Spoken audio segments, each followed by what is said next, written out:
everybody. Happy Wednesday and welcome to July 7th. I am Wes McDonald and my friend Kenneth Edmonds is here as well. Morning, Ken. Good morning, Wes. How are things with you today? Well, as you just know, I had to reboot my computer, and for some reason I can't show my graphic overlays today. I just love live streaming, right? But nonetheless, we managed to do it. So, hey, folks, I made some really pretty graphics, and I'm going to have to forego showing those to you. So you're going to have to use your imaginations as I, talk through the points. So how's your day going, Ken? What's new with you? Not a whole lot. I am, let's see, 5 days from cruising, so I'm looking forward to that.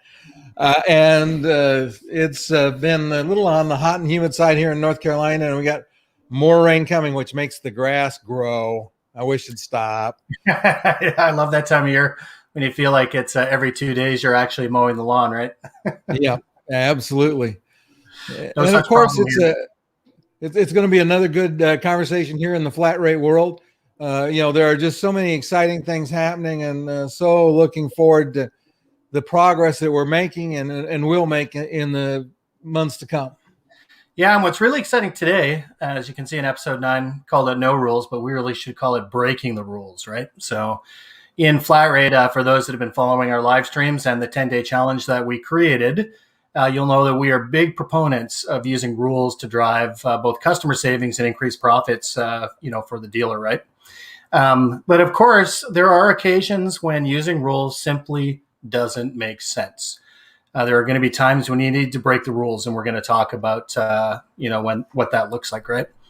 But one of the first things I want to get into, Ken, is to talk about why rules in the first place, right? And you can see the banner at the bottom there. Current NPS really has been a free-for-all. So when we talk about managing a customer's print today, what we're really talking about is managing out cost typically. Unfortunately, that's become our mantra that it's 30% savings, which usually come either by using compatible toner, which is less expensive than the OEM, or less expensive devices, et cetera, right? So it has had a direct impact on both profitability for the dealerships. And quite frankly, let's not forget about the salespeople who sell this stuff, right?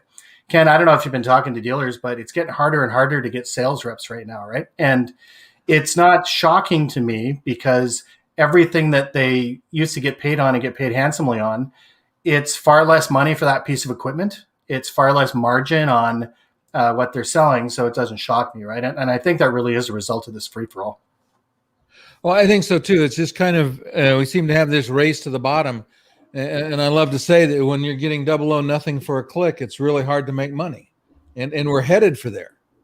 Yeah, it really is. I was doing some consulting with a customer yesterday, and we were talking with some real numbers on a deal that they're working on. And one of the competitors had come in.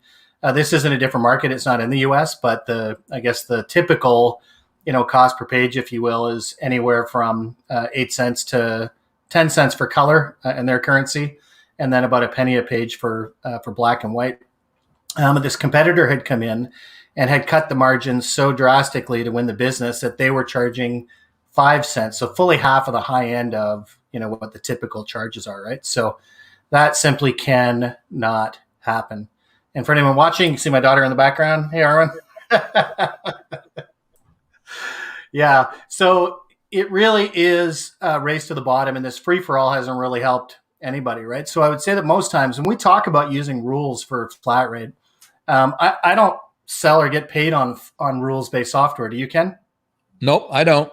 So I don't sell it. I don't make any money on it. I don't have any reason whatsoever, to really talk about using it in a flat rate program, except for this one thing, that it works. It increases stickiness in the contract. It does so many things once you start to use rules, and it gets rid of the free-for-all, right? Hey, Ken, you and I were talking just before we got started on the show and before my computer actually died about this customer that was doing 3 to 4 times the amount of color that they were doing for black and white, right? And sitting down in a review and discovering that obviously is pretty shocking. And that is that free-for-all. And the question was, why are people printing so much color? Do I have to go talk to my staff and, scold them? And it's like, it's not their fault, right? Like, it's just the device has been set up that way. They're printing things. It's defaulting to color. This is a setup issue, right? So we've got to, be able to put rules and stuff in place to, to be able to handle that, right? Well, and it's interesting because I got just talking about pages printing color. I had a customer when I worked for Konica that was just, the screaming at the dealer about they weren't printing color and the machine was counting color clicks.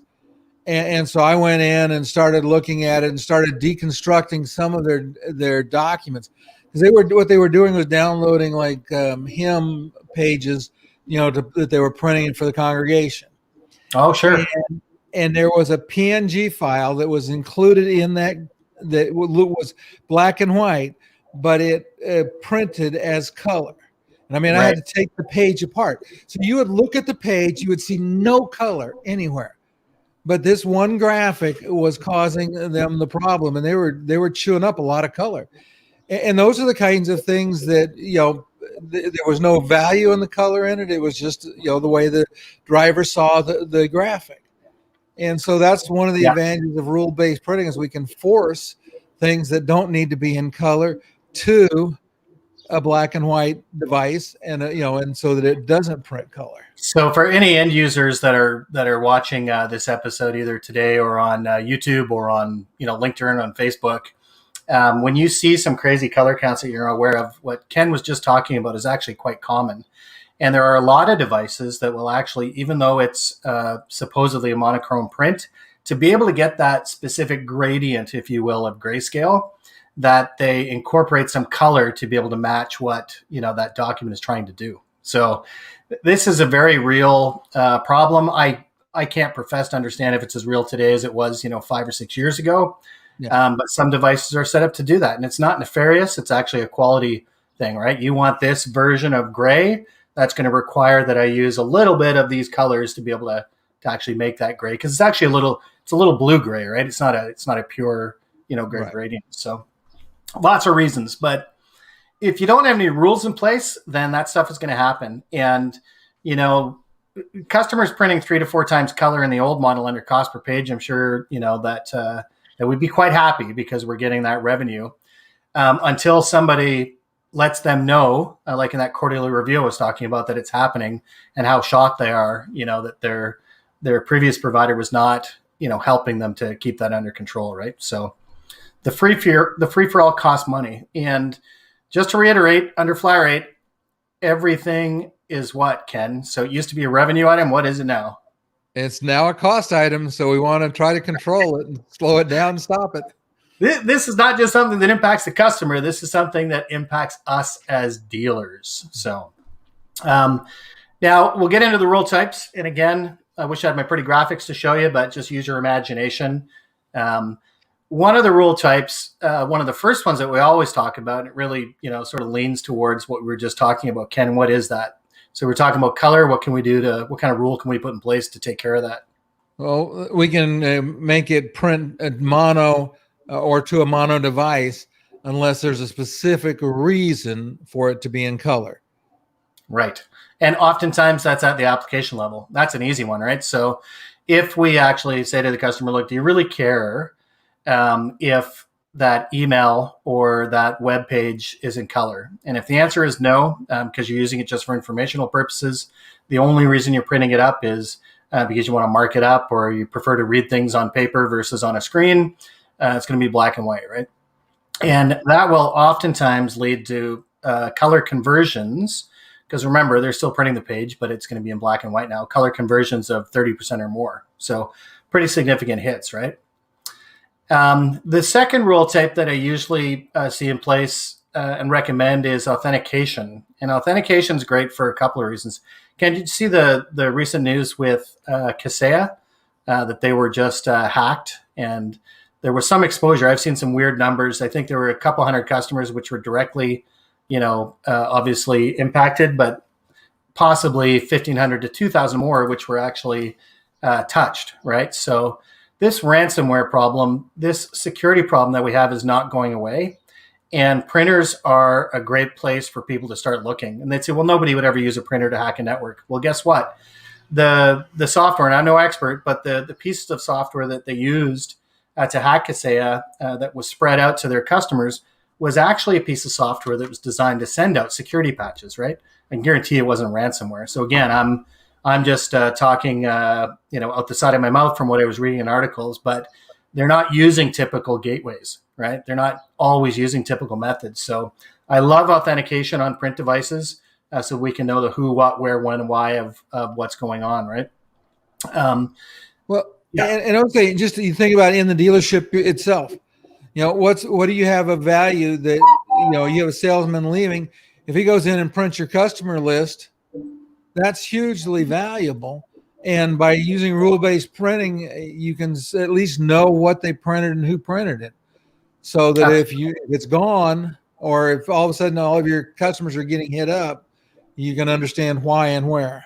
Right. And Reality Winners, anyone? She was just let out of jail, and that was from printed materials that were, shared with, the media, right? Some secret NSA stuff. So it happens. At any rate, other than improved security, the other great benefit that you get from rules is that typically you reduce the total volumes of the environment by about 20%. Third rule set is Duplex. And although you may not be charging the customer for paper, they're paying for paper. They're buying it from somebody, if it's an office stationer or somebody else. So typically you'll see a volume reduction of anywhere from 20% to 30% just from incorporating authentication. So pretty cool stuff, right?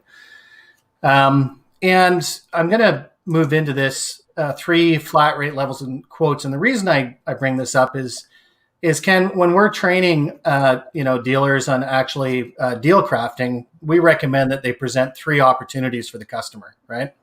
One is, let's not do anything differently. We'll just give you a fixed budgetable amount for print, right?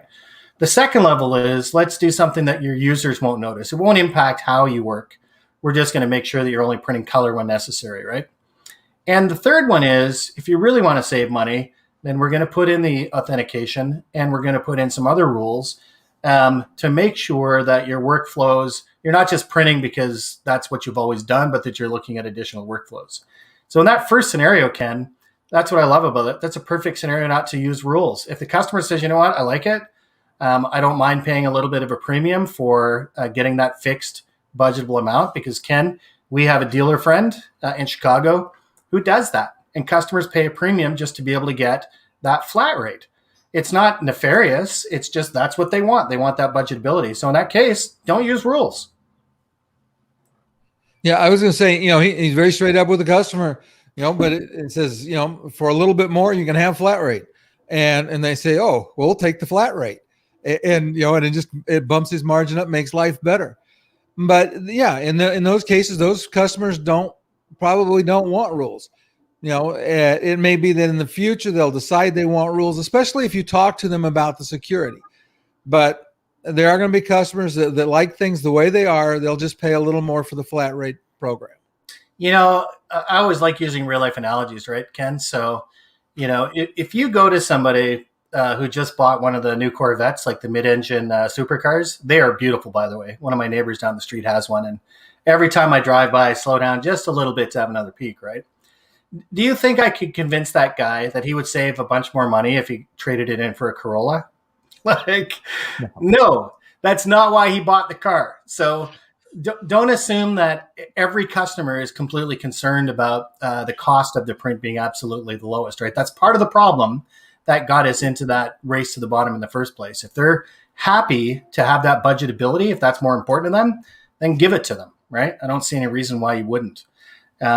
For other customers, the reason I like building the quotes in the 3 options is that they'll let you know where they gravitate towards, right? They'll let you know what their buying triggers are just from those 3 options, right? Yeah, and if they're highly concerned about cost, they're going to take the option that provides the best reduction. And you can do that and still make more money than you would in a normal deal, because you benefit as well when those costs get driven down. Absolutely. And hey, for anyone that's watching, if you have any comments to share about any rules-based printing of your own, be they positive or negative, Ken and I aren't scared of the negative comments either. Make sure you share those with us. Share your comments about your experience with incorporating those rules, or maybe a situation in which you discovered that you wouldn't want to incorporate those rules. So, Ken, that's one really good opportunity not to use rules, right? To break the rules is just the customer doesn't care. They just want that, budgetable rate, right? One of the other reasons that you may not want to use rules is the customer might already be hyper efficient. And I've seen this, Ken, doing assessments where I've walked into an environment and the customer has already done all the things that dealers dream of them doing, right? They have consolidated and standardized their fleet. They have all of the drivers set to monochrome by default. Their departments are given color quotas. Those are measured every quarter, et cetera, right? So that from a savings perspective, at least, that may be a situation where rules are not going to help you in the flat rate situation, right? Well, I was saying, and in that case, actually, then the rules software would add cost that you don't want in the deal. Because again, all of this is about taking out as much cost. I think too, there are going to be customers in the smaller offices where they may like the concept of rules-based printing, especially for security. Yeah, but they don't have enough volume or a large enough machine base to make it a viable. You just can't put the software in there. You can't recoup the cost.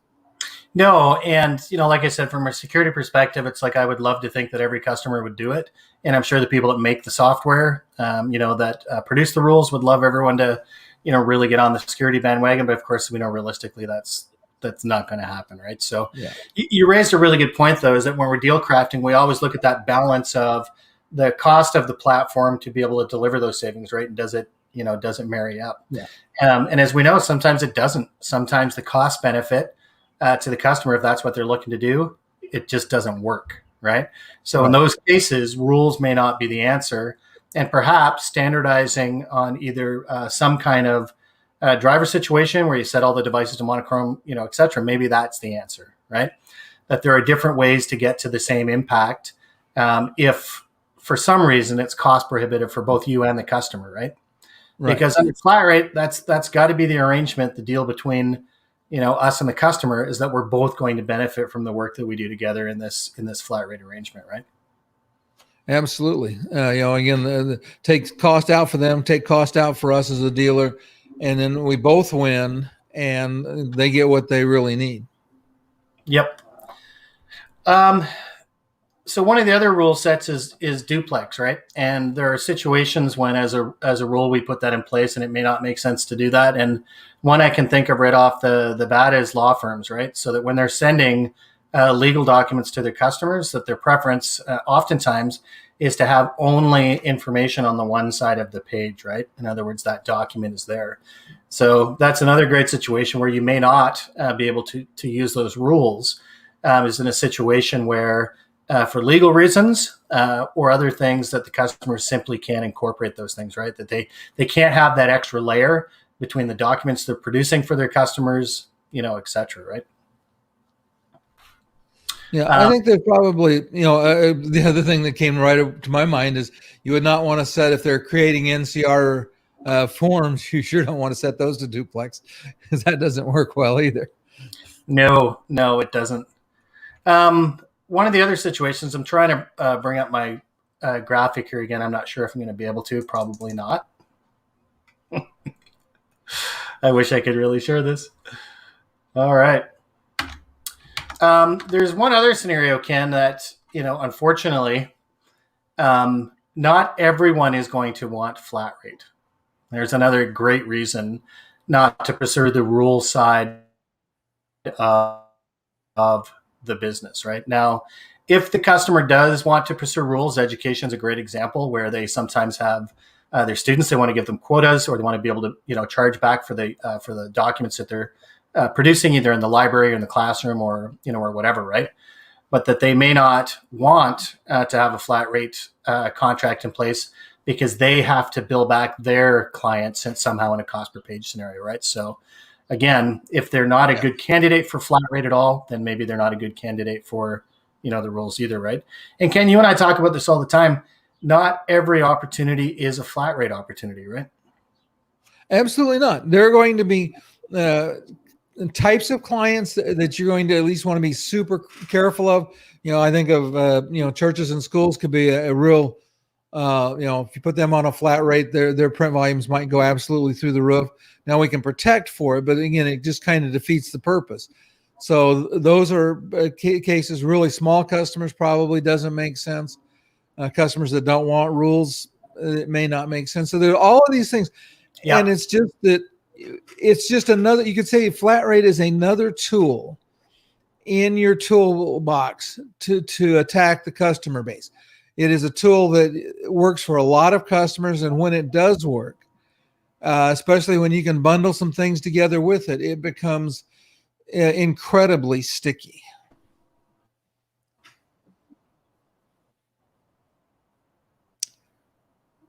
And situations when the rules are not, applicable. Yeah, what it really highlights is the importance of making sure that we're asking the right questions, always asking the right questions, right? And I think we fail, to do that. So one of the things, I just had a session with a customer in which we were going through compensation planning, right? And customers will appreciate a difference in the compensation plans if the sales reps are paid in a way that actually, when the customers benefit from reductions, that they see some increases, right? And that could entail using some rules. So the sales reps will be in alignment with trying to make sure that the customer is aware of what those things are, but listening to make sure that they present the exact, right opportunity in place, right? Yeah, I think that's one of the things as an industry we don't do as well as we could is really listen to the customer and give the customer what they need. But part of it, again, goes to, as you were talking about, the compensation plan. Because right now our compensation plan rewards sales reps for doing things that might be very bad for both the company and the customer. And when you can get the compensation aligned with what's good for the customer, good for the company, then life gets so much better. Yeah, it really does. And that's the topic of another episode, when to use, remind me to jot that down, Ken. We'll talk about when to use refurbished versus new equipment, right? And that there are some huge opportunities for dealers to be able to get a bunch of the stuff that they're getting off contract with those dollar buyouts or whatever condition they have. And Ken, you talk about this in the service side all the time about how much life is left in those devices, and we're simply putting them out to pasture because it's not how the reps are compensated, right? So, yeah, it really is certainly the topic for another day. I'll say one other situation, Ken, and this is not a good situation, I would say. Another reason not to use rules is because somebody is trying to offer a flat rate program that is simply based on the device. In other words, it's like a pizza menu, right? They say, well, if you want this device, you'll get unlimited pages for this much money, every month, right? And in that situation, what are rules going to do? It doesn't impact the customer, it doesn't impact the dealer, right? So if you're going to be charging a flat rate per device, and it's basically a pizza menu style, for anyone that's watched what Ken and I do, I'm not a huge fan of that, simply because it makes it far too easy for competitors to come in and do the same thing and undercut the price just like they have with cost per page, right? It's literally just a different billing mechanism, and I don't think flat rate should be that if we're trying to do a favor both to our customers and to our industry, right? But that is a situation, like I said, not my favorite for a lot of reasons, where maybe rules don't apply, right, Ken? Just because it's a fixed, monthly fee per device based on nothing else other than guesswork, right? And tricky contract language, by the way. Yeah, those are the ones you really got to make sure your contact protects you, because you don't have any ways up there a bit. No.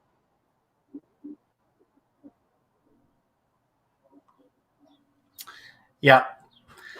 And so that's kind of all I got, really in those situations. And I would say that Ken, most of the time when we're talking with dealerships, rules really do apply, but hopefully it's been a little helpful today for people to kind of walk through and think about some of those situations where it may not be, exactly the right choice for the deal you're crafting, or for the reasons that the customers are buying the flat rate, service in the first place, right? So in these micro episodes, you can obviously get a lot more, Ken. So the 10-day challenge that we produced, when I looked at that, I think we've got just about 11 hours of content, like real solid training content in that 10-day challenge, right? It's absolutely incredible. And Ken, maybe share with them how they can get access to that for free. And we've had a few dealers take us up on this already. Yeah, but I'm not sure how we make any money if we're giving this away. You got to keep explaining this to me. I know that we let the MPSA give it away as a bonus for people that join MPSA. And I think it's great for MPSA and it's great for the dealer, but I'm not sure how we do on this process. Well, it's kind of funny, Ken. You and I are both MPSA members, right? And that's right. One of the things that I love about the MPSA is that community of peers, which really are trying to do their best. Basically, what's the expression? Rising tides raise all seas. I love that expression. And really, that is our way to help dealers out there to really get into it. So if you want to get free access to it, we charge about $239 for it. And the MPSA for a dealer membership is $200. And we'll give you the PSA. It looks like my internet cut out. Hopefully everyone got that. Join the MPSA, get the program for free. You're actually gonna make $39 based on the difference, right? That's a pretty good deal for the dealer. And Ken, you did ask sort of how we make, and obviously we work with dealers. If you want to get certified for a flat rate, we can help you. We can short cycle a lot of the learning curves for you to make sure that you're actually going down a track which is going to be profitable for you and beneficial for your customers without making big mistakes along the way. And that's how we make money. So if you want to get certified, reach out to Ken and I. We'll share with you how we help dealers through that. And Ken, even for dealers that are offering a flat rate program today, if they've got a really great program, can they get certified as well, even without working with us? Oh, sure, they can. Take a test, get certified. And there's going to be a lot of advantages coming down the road if you're certified. So it's worth the effort. So very simple. Just visit flatrate.world and you're going to see some examples of what flat rate certification means for end users. And at the end of the day, that's who we're working for, who we're serving with Managed Print Services. So make sure you check that page out, flatrate.world, and get in touch with us, either to help you with your program or just to figure out how you can get your existing program, certified, right? So next week, Ken, this is going to be a fun one. I always love this. We're going to go through some new objection handling ones. And I've got a list of them together that you and I have kind of put together from conversations with dealers and with sales reps. And we're going to make sure that everybody gets a benefit from understanding what those are and how you can actually talk to those and get through them with your customers. So Ken, I can't thank you enough for doing another episode with me. And for all of our viewers, everyone that's watching us either on YouTube, LinkedIn, or Facebook, thank you very much. Happy selling. And make sure that if you're not on the flat rate train today, this is the best time to do so. It's when you're going to make the most money and the most land grab in this scenario. So just go out and do it, either on your own or with the help of some of the tools and stuff that we survive, right? Yep. The key thing is if you want to protect your future for your dealership, this is one of the key pieces of what your strategy should be. Absolutely. Well, Ken, really good talking to you again. And for everyone else, we will see you next Wednesday. Cheers, everybody. All righty. We'll see you guys.